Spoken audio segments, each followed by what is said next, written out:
February 27, 1942. RAF Thruxton Airfield, England. 11:00 p.m. Major John Frost stood on the tarmac, watching 12 Whitley bombers being loaded with equipment and men for what British military planners had privately described as a suicide mission. Around him, 119 paratroopers from C Company, 2nd Parachute Battalion, checked their gear one final time.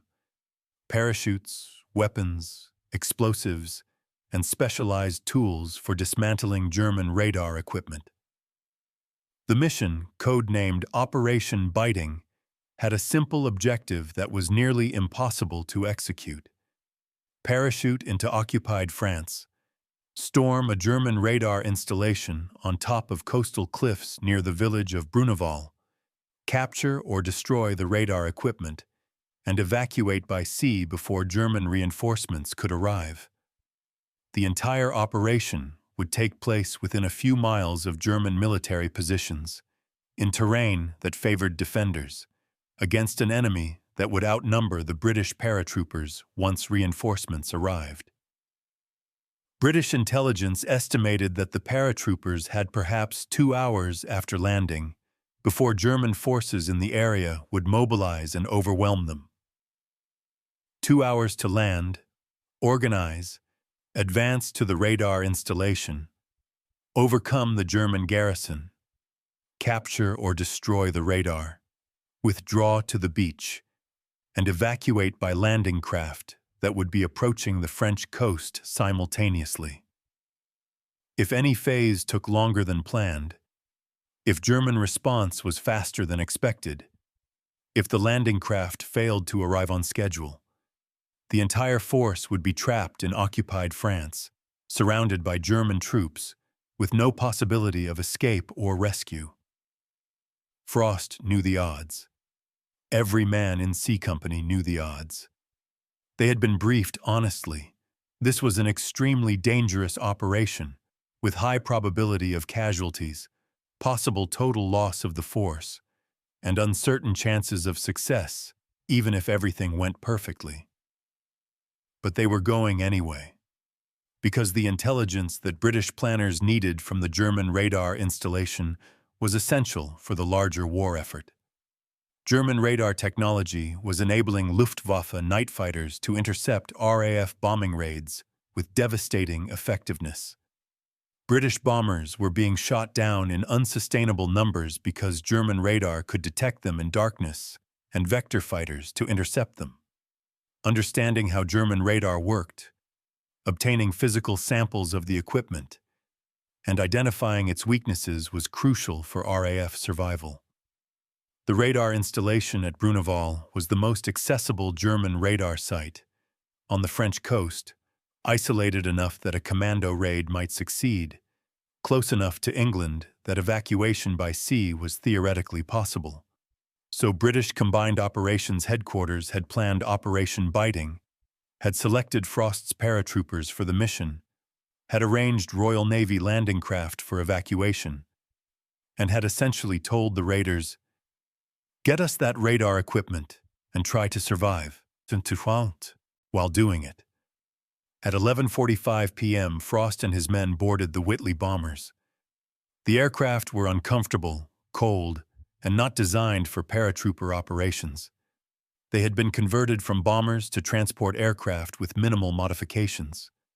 The paratroopers would exit through hatches in the aircraft floor, dropping into darkness over occupied France, hoping their parachutes deployed correctly, hoping they landed in the designated drop zones rather than in German positions or in the English Channel. As the bombers took off and formed up over southern England before heading across the Channel, Frost reviewed the operation plan one more time. The plan was complex, requiring precise timing and coordination across multiple elements. Phase 1. Insertion. 12 aircraft would drop the paratroopers in 3 groups near Bruneval. The drop zones were located approximately 1 mile inland from the radar installation, in fields that aerial reconnaissance suggested were suitable for parachute landings. Phase 2. Advance. The three groups would organize quickly after landing and advance toward the radar installation from different directions. One group, led by Frost, would assault the installation itself. A second group would secure the beach and provide covering fire for the evacuation. A third group would block roads to prevent German reinforcements from reaching the installation. Phase 3. Assault. Frost's assault group would attack the radar installation, overcome the German garrison, intelligence estimated 30 to 50 German troops, and protect the radar technician who would dismantle and remove key components of the radar equipment. Phase 4. Withdrawal. After capturing or destroying the radar, all groups would withdraw to the beach where Royal Navy landing craft would evacuate them. The landing craft would approach the beach at precisely the time the assault was expected to conclude, creating a narrow window for evacuation before German reinforcements arrived. The plan assumed everything would go perfectly: drops on target, rapid organization after landing, successful assault against prepared defenses, precise timing for landing craft arrival, evacuation completed before German response overwhelmed the raiders. Military planners privately acknowledged that this was optimistic. Parachute operations rarely went perfectly. Combat operations rarely proceeded on schedule. Evacuation from hostile beaches was extraordinarily difficult. The combination of all these factors meant that Operation Biting had substantial probability of catastrophic failure, but the need for intelligence on German radar was desperate enough that the risk was justified. RAF Bomber Command was losing aircraft at unsustainable rates.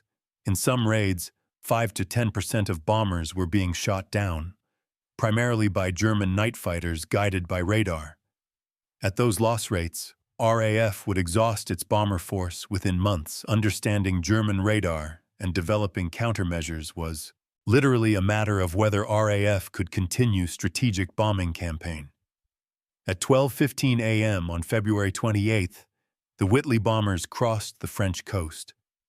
Below them, occupied France was blacked out, showing minimal lights to avoid providing navigation references for RAF bombers.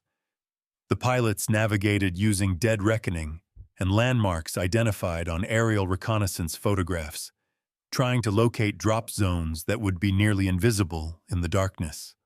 At 12:45 a.m., the aircraft reached the drop zones. The jumpmaster called out, "Action stations!" and the paratroopers stood, hooked their static lines to the overhead cable, and prepared to jump. Frost would be first out of his aircraft, standard practice for officers leading parachute operations, demonstrating that commanders shared the risks they asked their men to accept. The red light above the exit hatch turned green. Frost jumped into darkness, felt the rush of freezing air, the jerk of his parachute deploying, and then relative quiet as he descended toward fields that he could barely see below him. Around him in the darkness, 119 other paratroopers were descending, dispersed over approximately 1 square mile of occupied France, about to begin one of the most daring commando operations of World War II. But even as Frost descended toward the French coast, the operation was already deviating from the plan in ways that would make success far more difficult and survival far less certain than the optimistic briefings had suggested. To understand why Operation Biting was necessary and why British planners were willing to risk so much for radar intelligence, we need to understand the Battle of Britain's aftermath and the desperate situation RAF Bomber Command faced in early 1942. After Germany's failure to win the Battle of Britain in 1940, Hitler had shifted focus to the Eastern Front and the invasion of the Soviet Union in June 1941. Britain was no longer facing imminent invasion, but was still locked in a war it couldn't win through defensive operations alone. British strategy depended on three elements: maintaining sea communications with the Empire and with America, surviving German bombing and submarine warfare, and conducting strategic bombing of Germany to damage German industry and morale. The strategic bombing campaign was central to British strategy because Britain had no other way to strike directly at Germany. British ground forces had been driven from continental Europe. Strategic bombing was the only offensive capability Britain possessed, the only way to damage German war production, and the only way to demonstrate to the Soviets, who were bearing the overwhelming burden of fighting Germany, that Britain was contributing to German defeat.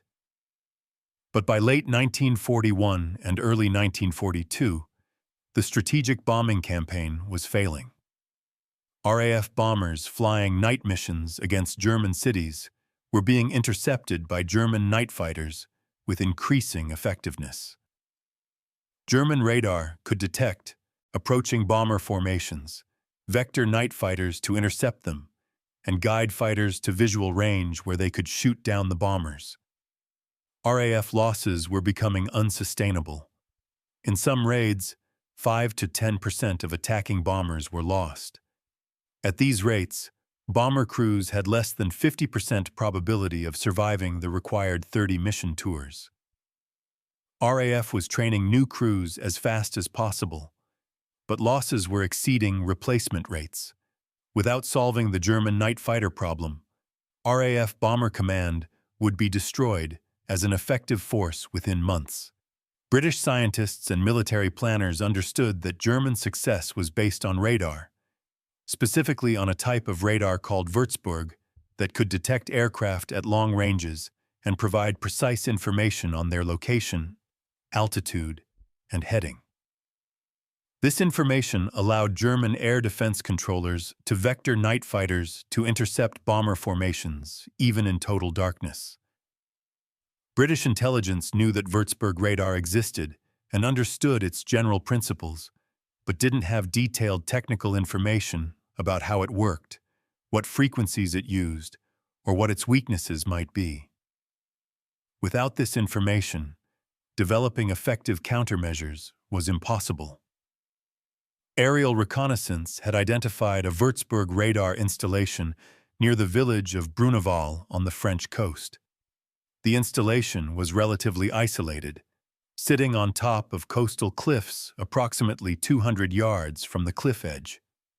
The nearest German military positions were a small garrison in Bruneval village and larger forces at Le Havre, approximately 15 miles to the northeast.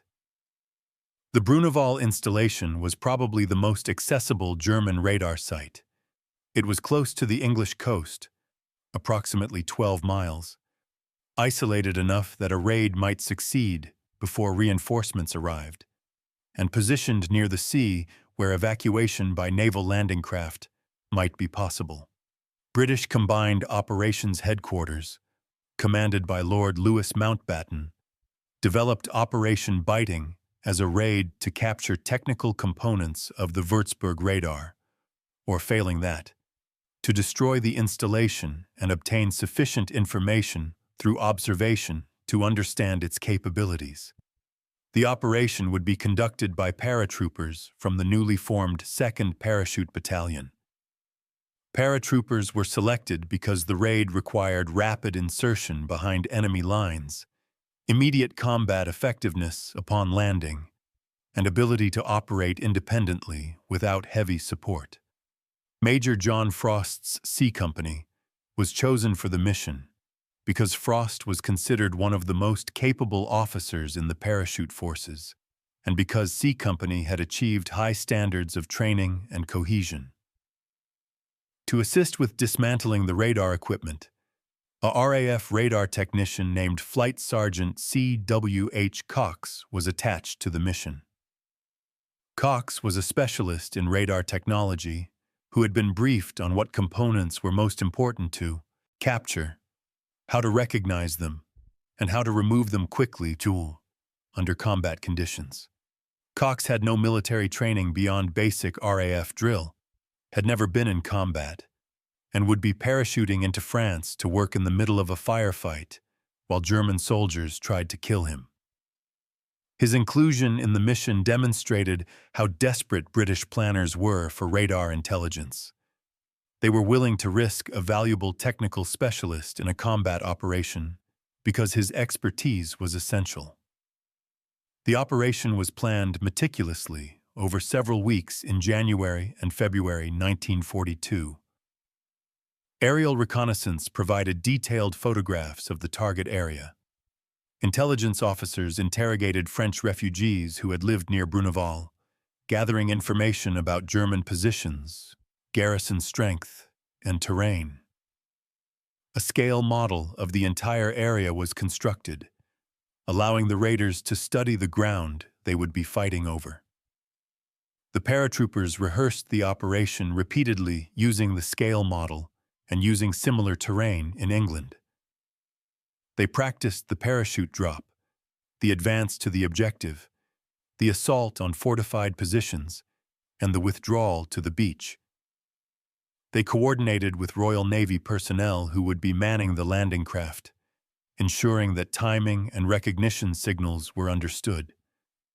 But no amount of rehearsal could eliminate the fundamental risks of the operation. The paratroopers would be dropping into enemy territory, outnumbered, with no support and no possibility of reinforcement if things went wrong.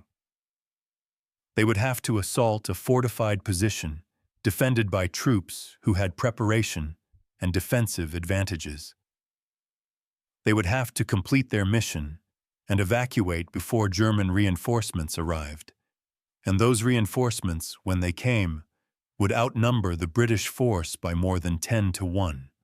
The operation was scheduled for late February 1942, timed to coincide with low tide, which would create better beach conditions for landing craft, moonlight, which would help paratroopers orient after landing, and acceptable weather.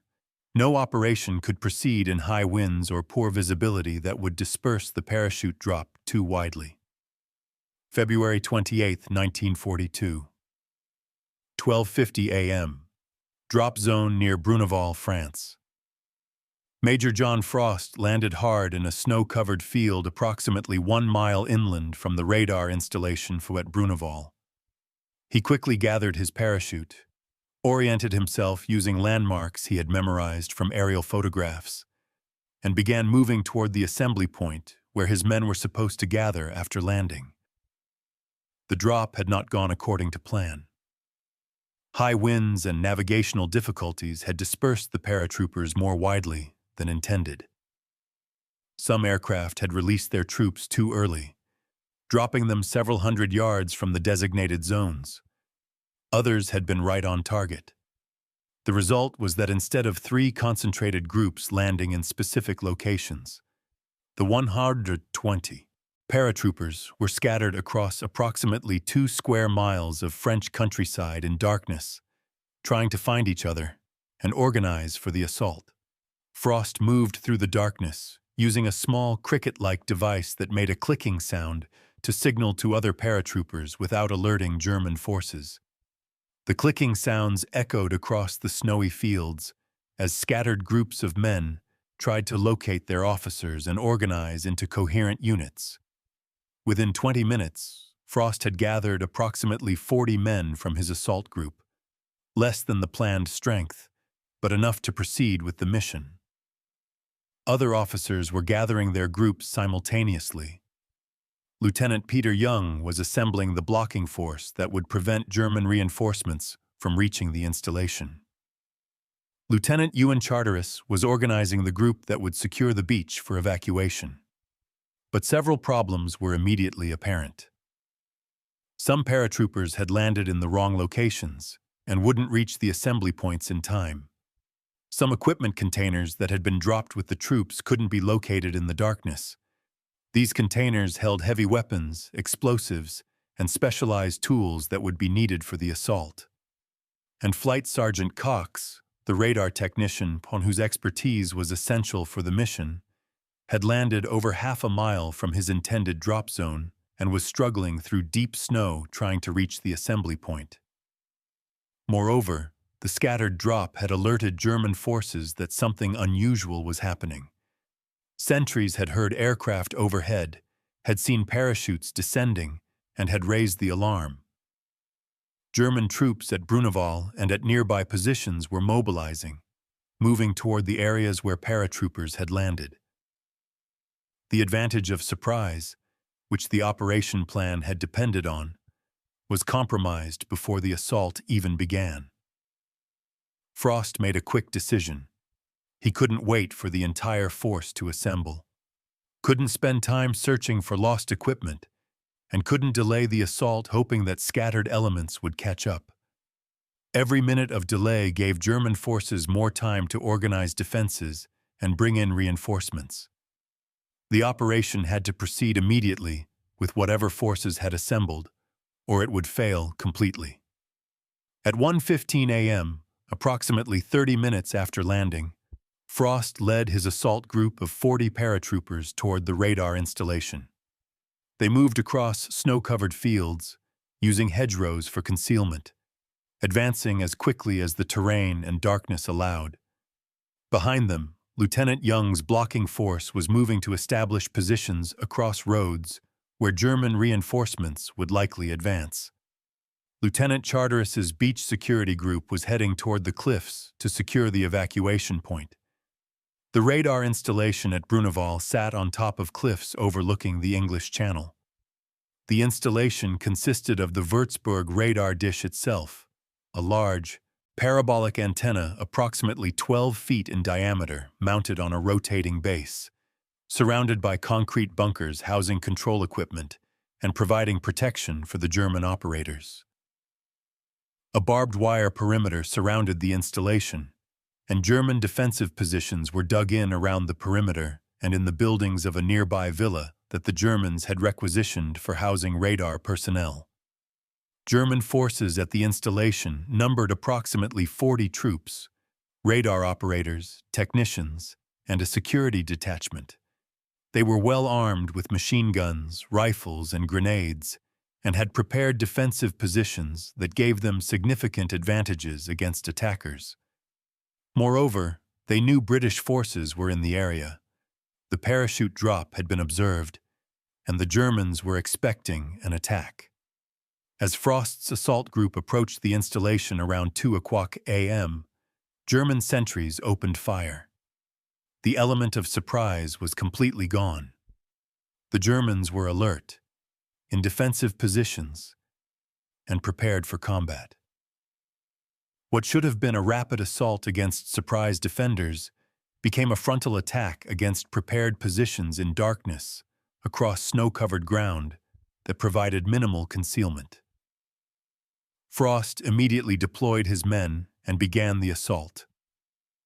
Paratroopers armed with Sten submachine guns and rifles attacked from multiple directions, attempting to suppress German defensive fire and breach the perimeter. Grenades exploded, machine guns chattered, tracer rounds illuminated the darkness. The firefight was intense, close range and confused. Neither side could see clearly in the darkness. Both sides were firing at muzzle flashes and movement. Casualties were immediate. Sergeant Major Strahan, one of Frost's senior NCOs, led a squad bassinges directly at the main German defensive position, a machine gun emplacement that was dominating the approach to the radar installation. Strahan and his men charged across open ground under fire, closed to grenade range, and destroyed the position in close combat. Strahan was wounded, but continued fighting, directing his men toward other German positions. The assault on the radar installation was brutal close-quarters combat. German defenders fought from prepared positions inside buildings and bunkers, forcing British paratroopers to clear each position individually. Room clearing in darkness, with defenders who knew the layout and attackers who didn't, produced casualties on both sides. Several paratroopers were killed or wounded in the initial assault. German defenders who resisted were killed. Those who surrendered were taken prisoner. Within approximately 30 minutes of intense fighting, Frost's assault group had captured the radar installation. German defenders who survived had either surrendered or fled toward Bruneval village. The radar dish itself was undamaged. It stood on its rotating mount, its parabolic antenna pointed toward England, operational and intact. But the fighting had taken longer than planned, had produced more casualties than expected, and had fully alerted German forces throughout the area. From Bruneval village, approximately 500 yards away, German reinforcements were organizing for counterattack. From Le Havre, 15 miles to the northeast, larger German forces were being mobilized. The German garrison commander had radioed for assistance immediately when the parachute drop was detected, and by 2:30 a.m., German forces throughout the region knew that British commandos had landed at Bruneval and were attacking the radar installation. The clock was now working against Frost and his men. They had captured the installation, but they still needed to dismantle the radar equipment, withdraw to the beach, and evacuate before German reinforcements arrived. And Flight Sergeant Cox, the radar technician who was supposed to dismantle the equipment, had not yet reached the installation. He was still struggling through the snow from his off-target landing, trying to find the radar site in darkness, while German troops hunted for scattered British paratroopers. Frost organized a defensive perimeter around the installation and sent men to search for Cox. Without the radar technician, the mission would fail. The paratroopers were soldiers, not technicians, and didn't know which components of the radar were most important to capture or how to remove them without destroying them. At approximately 2:45 a.m., Cox finally reached the installation. He had been moving through enemy territory for over 2 hours, had been shot at multiple times, and had witnessed combat for the first time in his life. But he was a professional, focused on his mission, and immediately began examining the radar equipment. Cox worked methodically despite the chaos around him. German forces firing from Bruneval village, British paratroopers returning fire, wounded men being treated, officers organizing the defense and the withdrawal. He identified the key components that needed to be removed, directed paratroopers in using tools to dismantle parts of the equipment, and prioritized what could be carried away versus what should be destroyed in place. The radar dish itself was too large to transport. It would have to be destroyed. But the electronic components, the receiver equipment, the control systems, these could be dismantled and carried. Cox worked for approximately 30 minutes, removing components, documenting what he was seeing, taking photographs of the installation's layout and construction. While Cox worked, the tactical situation was deteriorating rapidly. German forces from Bruneval village were advancing on the installation, engaging British defensive positions in firefights. Lieutenant Young's blocking force, positioned across roads to prevent German reinforcements, was being attacked by German troops trying to break through to the installation. Casualties were mounting. Several paratroopers were dead, more were wounded, and German fire was intensifying. Frost received radio communication from Lieutenant Charteris at the beach. The evacuation point was secured, but German forces were approaching from multiple directions, and the beach security group was under increasing pressure. Moreover, there was no sign of the Royal Navy landing craft that were supposed to evacuate the force. The landing craft should have been approaching the beach by 3:00 a.m., but it was now past 3:00 a.m. and they hadn't arrived. This was the nightmare scenario that planners had feared. The assault had succeeded, but was taking longer than scheduled. German reinforcements were arriving faster than expected, and the evacuation was delayed. The British force was now trapped between German positions at Bruneval village behind them and the cliffs ahead of them, with no landing craft for evacuation and German reinforcements converging on their position. Frost made the decision to withdraw to the beach, despite the landing craft not having arrived.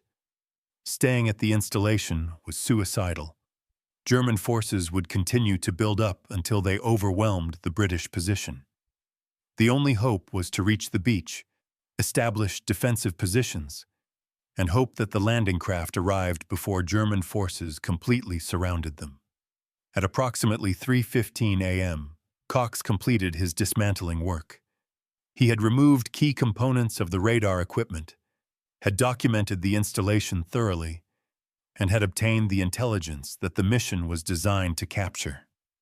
Paratroopers carried the equipment in packs, distributed the weight across multiple men so that no single casualty would result in losing all the equipment. The withdrawal from the installation to the beach was a fighting retreat under pressure. German forces from Bruneval village pursued the British force, engaging them in running firefights through the snow. Lieutenant Young's blocking force, having held their positions as long as possible, was forced to withdraw as German pressure became overwhelming. The entire British force converged on the beach, approximately 100 men, 20 having been killed or wounded in the assault, carrying wounded comrades, radar equipment, and German prisoners. The beach at Bruneval was a narrow strip at the base of steep cliffs, accessible only by a narrow path down the cliff face. The British force descended this path under fire from German positions on the cliffs above, a nightmare scenario where men were completely exposed during the descent and could be shot like targets in a shooting gallery. Casualties occurred on the cliff path. Men were hit by German fire, fell down the cliffs, or had to be carried down by comrades who were themselves under fire. But Lieutenant Charteris's beach security group provided covering fire from positions on the beach, suppressing German fire enough that the majority of the force reached the beach without being destroyed on the descent. By 3:45 a.m., the entire British force was on the beach. Approximately 100 men, 40 German prisoners, several wounded requiring stretchers, and the dismantled radar equipment. They were trapped with their backs to the sea. German forces above them on the cliffs, in overwhelming strength. No apparent means of evacuation, and dwindling ammunition after over 2 hours of combat. Frost organized defensive positions on the beach, using rocks and the base of the cliffs for cover, preparing for what appeared to be a last stand. Some of the paratroopers quietly accepted that they would die here, surrounded, outnumbered, with no reinforcements and no evacuation possible. Others maintained black humor, making jokes about being left behind by the Navy, about the unfairness of surviving the assault only to be captured on the beach. But Frost refused to surrender. He radioed to England requesting the landing craft's status, received no response, and continued trying to raise them on the radio. He organized fire discipline to conserve ammunition, established aid stations for the wounded, and prepared demolition charges to destroy the radar equipment if capture seemed inevitable. Better to destroy it than let the Germans recapture it. At 4:15 a.m., as dawn was beginning to break and as German forces on the cliffs were preparing for a final assault to annihilate or capture the British force, someone shouted and pointed toward the sea. Through the darkness and early morning mist, shapes were emerging. Landing craft, multiple vessels, approaching the beach from the channel. The Royal Navy had arrived. The landing craft had been delayed by rough seas, by navigation difficulties in darkness, by the same factors that had caused the parachute drop to be dispersed. But they had continued despite the delays, had navigated to the correct beach despite the difficulties, and had arrived at the last possible moment before the British force would have been destroyed or forced to surrender. The evacuation began immediately. Landing craft beached themselves on the shingle. Their ramps dropped, and paratroopers began loading. Wounded first, then the prisoners, then the radar equipment, then the rest of the force. German forces on the cliffs opened fire on the landing craft, creating a chaotic scene of men running across the beach under fire. Sailors manning guns on the landing craft to provide covering fire. Wounded being carried aboard while bullets kicked up spray from the water around the vessels. The evacuation took approximately 30 minutes of intense chaos and danger. Several men were hit during the loading. One landing craft took direct hits from German fire, was damaged, but remained operational. But the evacuation proceeded with remarkable discipline, even under fire, even in the chaos. The force maintained organization and ensured that no one was left behind. By approximately 4:45 a.m., the last paratroopers were aboard the landing craft. The vessels pulled off the beach, reversed into deeper water, and began the journey back across the channel toward England. Behind them, German forces on the cliffs continued firing, but the range was increasing, and the early morning darkness provided some concealment. The landing craft rendezvoused offshore with destroyers that provided escort for the crossing back to England. The paratroopers, exhausted from nearly 4 hours of combat and the most intense stress many had experienced in their lives, began to comprehend that they had survived, that the mission had succeeded, that they were going home. Flight Sergeant Cox sat in one of the landing craft, clutching the dismantled radar components that he had risked his life to obtain. That 119 men had parachuted into occupied France to capture, that several men had died securing.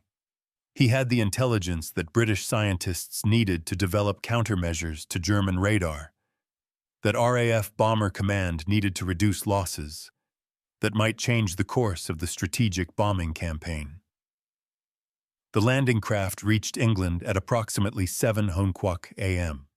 The raiders disembarked at Portsmouth, were greeted by military officials and medical personnel, and were immediately debriefed about the operation while their memories were fresh. The wounded were evacuated to hospitals. The German prisoners were transferred to intelligence officers for interrogation, and the radar components were rushed to laboratories where scientists were waiting to examine them. Operation Biting was complete.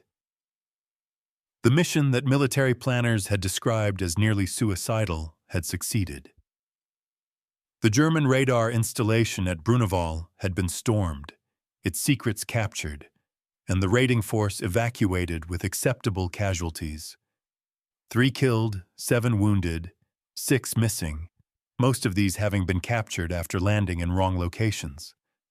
The force had also brought back 40 German prisoners for interrogation, had obtained crucial intelligence on German defensive positions, and had demonstrated that British forces could conduct successful raids against German-occupied France. The immediate aftermath of the raid revealed just how close Operation Biting had come to disaster, and how several factors that could have caused complete failure had instead resulted in narrow success. The dispersed parachute drop, which had complicated the operation significantly, had actually prevented worse problems. If the entire force had dropped in concentrated groups as planned, German defenders would have been able to concentrate their fire more effectively.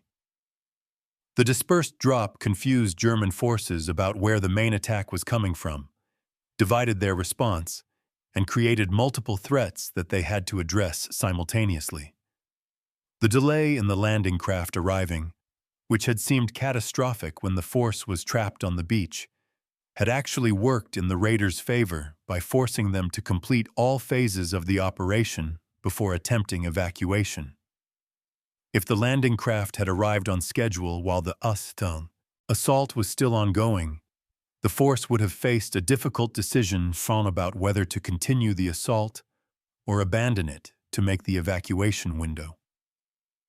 The casualties, while tragic for the individuals and families involved, were remarkably light given the operation's risks. 3 dead and 7 wounded from a force of 120, conducting a raid deep in enemy territory against prepared defenses represented better than expected outcomes.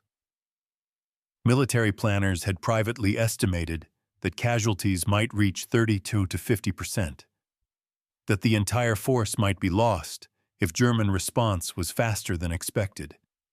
But the most important outcome was the intelligence captured. The radar components that Cox had dismantled, the photographs he had taken, the observations he and the raiders had made. This intelligence revolutionized British understanding of German radar technology and enabled the development of countermeasures that would save hundreds of RAF bombers and thousands of aircrew lives over the following years. March 1942. Telecommunications Research Establishment, Malvern, England. Dr. R.V. Jones, Britain's leading scientific intelligence officer, examined the components that Flight Sergeant Cox had dismantled from the Würzburg radar at Bruneval. Spread across laboratory tables were pieces of German engineering, receivers, transmitters, control circuits, and antenna components that represented years of German technological development. Jones and his team of scientists had been waiting for this intelligence for months. They had known that German radar existed, had understood its general principles through signals intelligence and captured documents, but had lacked the detailed technical information needed to develop effective countermeasures. Now, thanks to the Bruneval raid, they had the actual hardware, could analyze it component by component, could understand exactly how it worked and where its vulnerabilities lay. The analysis took several weeks of intensive work. Scientists disassembled the components, traced circuits, measured frequencies, tested responses to different inputs, and gradually built comprehensive understanding of the Würzburg system. What they discovered was both impressive and exploitable. The Würzburg radar operated on a frequency of approximately 560 MHz, in a band that British scientists had suspected but hadn't confirmed. The system was sophisticated in its design, using precision engineering and careful frequency management to achieve accurate tracking of aircraft. German engineers had developed clever solutions to technical problems that British scientists had struggled with in their own radar development. But the system also had vulnerabilities. The operating frequency meant that the radar could be jammed using relatively simple electronic countermeasures. The precision of the system made it susceptible to deception. False targets could be created using aluminum strips that would reflect radar signals, creating phantom aircraft that would overwhelm German operators with false contacts. British scientists immediately began developing countermeasures based on the Bruneval intelligence. The most famous of these was window, called chaff by Americans, bundles of aluminum strips cut to precise lengths to reflect German radar frequencies. When dropped from aircraft, window created massive clouds of false radar returns that made it nearly impossible for German radar operators to distinguish real aircraft from chaff. Window was ready for deployment by mid-1942, but Churchill delayed its use until mid-1943 because he feared that Germany would copy the technique and use it against British radar defenses. When window was finally deployed during the bombing of Hamburg in July 1943, the results were dramatic. German radar-directed defenses were completely overwhelmed. British bomber losses dropped by over 50%, and the effectiveness of German night fighter defenses was crippled for months until they developed countermeasures. The intelligence from Bruneval also influenced the development of other electronic warfare techniques. British scientists developed radar jamming equipment, radar warning receivers that alerted bomber crews when they were being tracked, and tactical changes that exploited German radar limitations. These countermeasures collectively saved hundreds of British bombers and thousands of aircrew lives over the remaining years of the war. Military historians conducting detailed analysis after the war concluded that Operation Biting had one of the highest returns on investment of any commando operation during World War II. The raid had cost 3 British lives, had risked 120 men in a dangerous operation, but had obtained intelligence that significantly altered the balance of the strategic bombing campaign and contributed to eventual Allied victory. But the impact of Operation Biting extended beyond the immediate intelligence value. The raid had several strategic and operational effects that shaped the rest of the war. German defensive response. The Bruneval raid shocked German military planners. The fact that British forces could parachute into occupied France, assault a defended installation, and evacuate successfully demonstrated that German coastal defenses were inadequate. Hitler personally ordered massive reinforcement of coastal defenses throughout occupied Europe, diverting resources and troops that were needed elsewhere. Tens of thousands of German troops spent the rest of the war garrisoning coastal areas defending against raids that mostly never came, representing a significant diversion of forces from active theaters like the Eastern Front. Validation of airborne operations. Operation Biting was one of the first successful large-scale British parachute operations. The success validated the concept of airborne forces and led to expansion of British parachute battalions and to more ambitious airborne operations later in the war. Techniques developed for biting, coordination between parachute forces and naval evacuation, tactical organization after dispersed drops, assault on fortified positions, became doctrinal foundations for future airborne operations. Boost to British morale. In early 1942, Britain had suffered a series of military defeats and setbacks. The fall of Singapore to Japan in February 1942 was particularly devastating. Operation Biting, which occurred just days after Singapore fell, provided a much-needed morale boost. A successful operation that demonstrated British forces could strike back against Germany, could conduct sophisticated operations successfully, and could defeat German forces in combat. The propaganda value was substantial, both for British civilian morale and for maintaining Allied confidence in British military competence. Model for future raids, the planning and execution of Operation Biting became a template for subsequent commando operations. The operation's detailed intelligence preparation, rehearsal using scale models, coordination between multiple service branches, and emphasis on achieving specific objectives rather than simply inflicting casualties. All of these became standard practices for combined operations planning. Subsequent raids like Saint-Nazaire, March 1942, and Dieppe, August 1942, incorporated lessons from biting, though with varying degrees of success.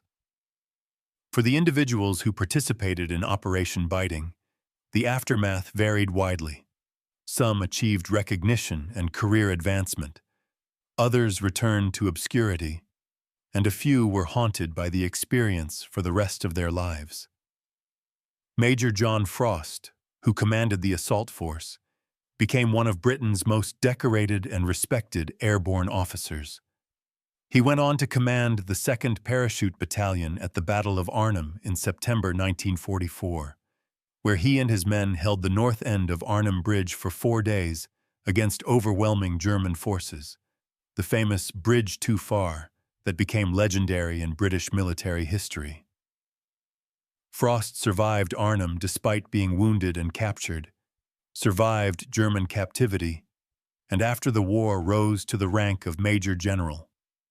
He retired in 1968 and died in 1993 at age 80, remembered as one of Britain's greatest airborne commanders. His leadership at Bruneval had been his first major operation, and it established patterns: calmness under pressure, tactical flexibility, concern for his men, that would characterize his entire career. Flight Sergeant C.W.H. Cox, the radar technician, who had risked his life to dismantle German equipment while under fire, received the military medal for his courage at Bruneval. He continued working as a radar specialist throughout the war, contributing to the development of British countermeasures based on the intelligence he had obtained. After the war, Cox returned to civilian technical work, rarely speaking about his wartime experiences, living quietly until his death in 1998.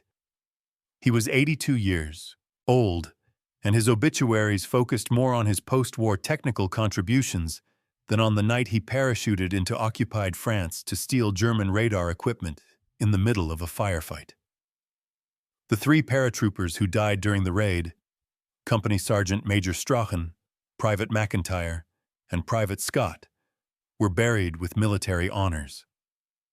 Strachen, who had led the assault on the German machine gun position and had been mortally wounded doing so, was posthumously awarded the military medal. His widow received the medal at a ceremony months later and was told that her husband had died heroically during a raid on occupied France. Specific details remained classified for years afterward. The wounded recovered in military hospitals, some returning to duty with the 2nd Parachute Battalion, others being invalided out of service with injuries that ended their military careers. Several developed what we would now call PTSD, nightmares, hypervigilance, difficulty readjusting to normal life after the intensity of combat. Mental health support for combat veterans in 1942 was minimal, and these men struggled largely alone with psychological wounds that weren't recognized or treated effectively. The 6 missing men, most of whom had landed off target and been captured before reaching the assembly points, spent the rest of the war in German POW camps. They were interrogated extensively. German intelligence wanted to know everything about British parachute operations, training, equipment, and plans. The prisoners revealed nothing beyond name, rank, and serial number, enduring months of interrogation and harsh camp conditions while maintaining operational security. They were liberated when Allied forces overran their camps in 1945, returned to Britain as heroes, but carried psychological scars from years of captivity. The 40 German prisoners captured during the raid were interrogated by British intelligence, providing valuable information about German radar operations, training, and defensive procedures. Some of these prisoners spent the rest of the war in British POW camps. Others were eventually repatriated in prisoner exchanges. Their families in Germany, informed only that they had been captured during a British raid on the French coast, spent years not knowing whether they were alive or dead. One of the countless small tragedies that war creates for families on all sides. For the Royal Navy personnel who crewed the landing craft that evacuated the raiders, the operation was just one of many dangerous missions they would conduct during the war. They received no medals, no particular recognition. Successful evacuation was considered their job, not extraordinary heroism. Several of the sailors who participated in the Bruneval evacuation were killed in subsequent operations, their contribution to this famous raid forgotten or never known by those who documented the operation. The longer-term impact of Operation Biting on military doctrine and practice was substantial and continues to influence military operations today. The raid demonstrated several principles that have become foundational to special operations. Intelligence-driven operations. Biting showed the value of conducting raids specifically to obtain intelligence rather than to inflict casualties or destroy facilities. The primary objective was information, not destruction, and the operation succeeded because it was planned around intelligence requirements rather than around conventional military objectives. Modern special operations frequently prioritize intelligence gathering over kinetic action, recognizing that information can be more strategically valuable than destruction. Combined arms coordination. The operation required precise coordination between RAF aircraft for insertion, Army paratroopers for the assault, Royal Navy landing craft for evacuation, and intelligence specialists for identifying and capturing the right equipment. This level of inter-service coordination was unusual in 1942, but has become standard for special operations. Modern raids routinely involve multiple service branches working in tightly coordinated operations where timing and communication are critical. Acceptable risk for strategic gain. Military planners accepted high risk for Operation Biting because the intelligence value justified it. The raid could have failed catastrophically, could have resulted in total loss of the force, but the potential strategic benefit, understanding German radar and enabling development of countermeasures, was worth the risk. Modern special operations planning still conducts this kind of risk-benefit analysis, accepting higher casualties for operations with strategic rather than merely tactical objectives. Technical specialists in combat, including Flight Sergeant Cox in the raid, despite his lack of combat training, demonstrated that technical specialists could operate in combat environments when their expertise was essential. Modern special operations routinely include technical specialists, explosive ordnance disposal technicians, signals intelligence specialists, computer network exploitation experts, who accompany combat forces to provide capabilities that operators don't possess. Flexibility and adaptation. The operation plan survived contact with reality because Frost and his officers adapted flexibly when things went wrong. The dispersed drop, the delayed landing craft, the unexpectedly alert German defenses, none of these derailed the operation because the commanders adapted their tactics to circumstances rather than rigidly following the plan. Modern special operations emphasize this same flexibility, training operators to achieve objectives despite inevitable deviations from plan. The German response to the Bruneval raid revealed their vulnerability to commando operations and shaped their defensive strategy for the remainder of the war. Within days of the raid, Hitler ordered comprehensive reviews of coastal defenses throughout occupied Europe. The reviews revealed systematic vulnerabilities, inadequate fortifications, insufficient garrison strength, poor communication between coastal positions and reserve forces, lack of mobile reaction forces that could respond quickly to raids. Hitler's response was to order construction of the Atlantic Wall, an extensive system of fortifications, obstacles, and defensive positions, stretching from Norway to the Spanish border. Thousands of concrete bunkers were built, hundreds of thousands of obstacles were emplaced, and entire divisions were assigned to coastal defense duties.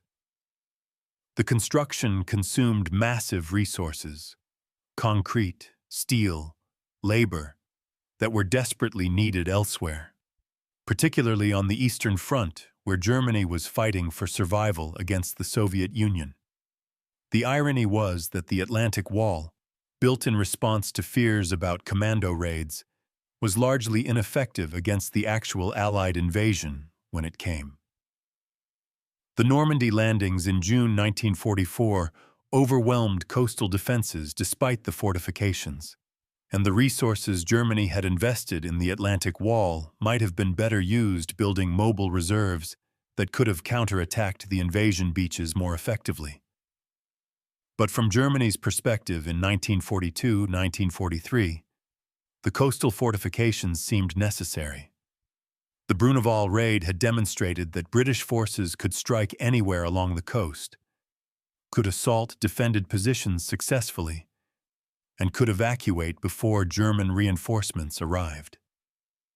If Britain could raid Bruneval successfully, what would stop them from raiding more important targets?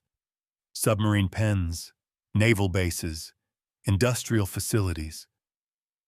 The psychological impact of one successful raid forced Germany to prepare defenses against hundreds of raids that never came, diverting forces and resources from theaters where they were desperately needed. The intelligence obtained at Bruneval continued to provide value long after the immediate countermeasures were developed. British scientists studying the captured radar equipment made discoveries about German technical capabilities, manufacturing methods, and engineering approaches that influenced British development of their own radar systems. Some German innovations were adopted by British engineers, improving British radar performance. Other German approaches were identified as inferior to British methods, validating British development paths and saving resources that might have been wasted pursuing German techniques. The captured equipment also provided insight into German industrial capacity and supply chains. Scientists could identify which components were German manufactured and which were obtained from occupied countries, could assess the precision of German manufacturing, could identify bottlenecks in German production. This intelligence informed RAF targeting decisions. Bombing raids were directed at factories producing radar components, at transportation networks, moving components to assembly facilities, at power systems supporting electronics manufacturing. By 1944 to 1945, as Allied forces advanced into Germany, the intelligence advantages that began with Bruneval had compounded into overwhelming Allied superiority in electronic warfare. Allied aircraft carried sophisticated radar warning systems, jamming equipment, and deception technologies that German defenses couldn't counter effectively. German night fighters that had terrorized RAF bombers in 1941 to 1942 were themselves being hunted by Allied night fighters using superior radar. The technological balance had shifted decisively, and the shift began with the raid on Bruneval. For military historians assessing Operation Biting decades later, the operation stands as one of the most successful commando raids of World War II. The objectives were achieved despite significant obstacles. The casualties were acceptably low given the risks. The intelligence obtained was strategically valuable, and the secondary effects, German defensive overreaction, validation of airborne operations, morale boost, multiplied the direct benefits. But historians also note that the operation succeeded partly through luck. If the landing craft had been delayed another 30 minutes, the force on the beach would likely have been overwhelmed. If German reinforcements had arrived from Le Havre 30 minutes earlier, the withdrawal would have been cut off. If the parachute drop had been even more dispersed, preventing formation of coherent assault groups, the mission would have failed. The margins between success and catastrophic failure were narrow throughout the operation. This raises questions about whether Operation Biting should have been attempted given the risks, whether the intelligence value justified risking 120 men in an operation that could easily have resulted in total loss of the force. Military planners in 1942 concluded that the risk was justified, and the successful outcome validated their decision. But if the operation had failed, If the entire force had been killed or captured, the same planners would have been severely criticized for reckless waste of trained troops on an operation with minimal chance of success. This tension, between the need for bold action and the responsibility to minimize unnecessary casualties, is fundamental to military command and is never resolved satisfactorily. Bold operations sometimes succeed brilliantly and sometimes fail catastrophically, and the difference is often determined by factors beyond commanders' control. Frost and his men succeeded at Bruneval partly because of skill and courage, partly because of good planning, and partly because of luck. They deserved recognition for the skill and courage, but they also deserved recognition that the luck was necessary and that without it, the operation would have been a disaster rather than a triumph. For John Frost personally, the raid remained the operation he was most proud of throughout his long military career. In his memoirs and interviews, he spoke more about Bruneval than about the more famous Battle of Arnhem, despite Arnhem being a larger operation and receiving more public attention. Bruneval, he said, was where everything came together: good planning, well-trained men, clear objectives, successful execution, and achievement of important results. The operation demonstrated what paratroopers could accomplish when properly employed, and it set the standard for what special operations should be. In his later years, Frost participated in commemorations at Bruneval, returning to France to honor the men who had fought there and the 3 who had died there.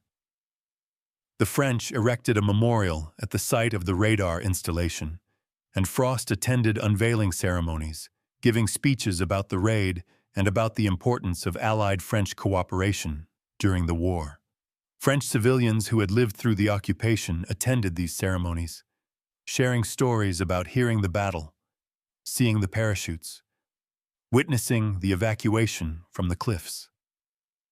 Their testimonies added details to the historical record and provided perspective on how the raid had appeared to civilians caught between the combatants.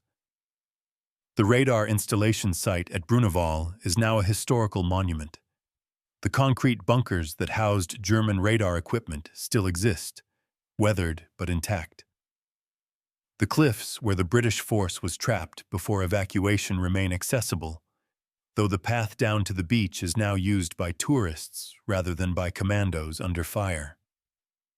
The fields where the paratroopers landed are still farmland, unchanged except for the memorial markers noting that British forces parachuted here in February 1942 to begin one of the most daring raids of the war. Flight Sergeant Cox returned to Bruneval for commemorations several times during his life, usually traveling quietly without publicity, preferring to avoid attention. When asked about his experience, he would describe it matter-of-factly. He had been a technician with a job to do. He had done it under difficult circumstances. He was glad the intelligence had been useful. He deflected questions about fear or heroism, insisting that he had simply been doing his duty and that the real heroes were the paratroopers who had protected him while he worked. But those who knew Cox well understood that the experience had affected him profoundly. He had faced his own mortality, had worked calmly in circumstances that would have paralyzed most people, had contributed to changing the course of the war. He carried that knowledge quietly, never seeking recognition but taking private satisfaction in having done something extraordinary when it was needed. The legacy of Operation Biting is preserved not just in memorials and historical accounts, but in the continuing influence on military doctrine. The raid is taught at special operations training schools as an example of effective planning and execution under extreme constraints. The principles demonstrated at Bruneval: clear objectives, detailed intelligence preparation, inter-service coordination, Technical expertise combined with combat capability, adaptation to circumstances, are now standard doctrine for special operations worldwide. Modern raids on terrorist compounds, on nuclear facilities, on high-value targets, these operations are conceptual descendants of Operation Biting. The scale may be different, the technology is certainly different, but the fundamental approach used specialized forces to achieve specific objectives requiring precision and speed. Accept risk because objectives are strategically important. Plan meticulously but adapt flexibly remains unchanged from what John Frost and his men demonstrated at Bruneval in February 1942. The three men who died during the raid, Strachan, McIntyre, and Scott, are buried in the Bruneval Commonwealth War Graves Cemetery, maintained by the Commonwealth War Graves Commission.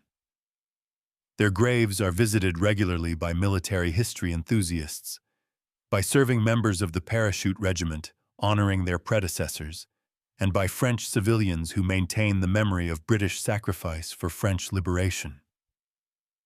The graves are simple, marked with standard Commonwealth headstones, but they represent extraordinary courage and the ultimate sacrifice in service of a mission that changed the course of the war.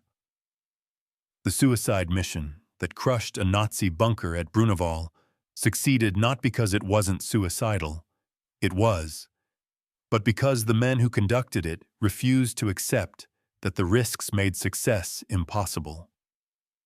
They parachuted into occupied France knowing they might not return, assaulted defended positions knowing casualties were certain, and trusted that the landing craft would arrive even when evidence suggested they had been abandoned. Their courage, combined with the skill of the planners who prepared the operation and the technical expertise of the specialist who obtained the intelligence, created one of World War II's most important special operations. Operation Biting proved that audacious raids against defended positions could succeed, that intelligence objectives could justify high-risk operations, that British forces could strike back against Germany effectively, despite being on the strategic defensive. The radar equipment captured at Bruneval enabled countermeasures that saved hundreds of bombers and thousands of lives. The German defensive overreaction diverted resources from theaters where they were desperately needed, and the morale boost from a successful operation helped Britain maintain confidence during one of the war's darkest periods. 70 men stormed a mountain fortress to destroy a radar facility, fought their way out against overwhelming odds, and changed the course of the strategic bombing campaign. 3 died, 7 were wounded, 6 were captured. The rest came home, with intelligence that won the electronic warfare battle of the Atlantic, and proved that impossible missions sometimes succeed when the people conducting them refuse to accept impossibility as an answer.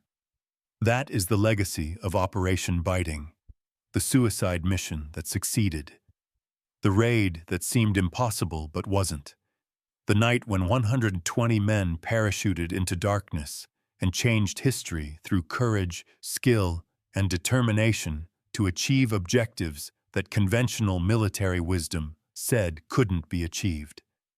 The mission that proved that sometimes the most valuable military operations are those that seem too dangerous to attempt, but that are too important not to try.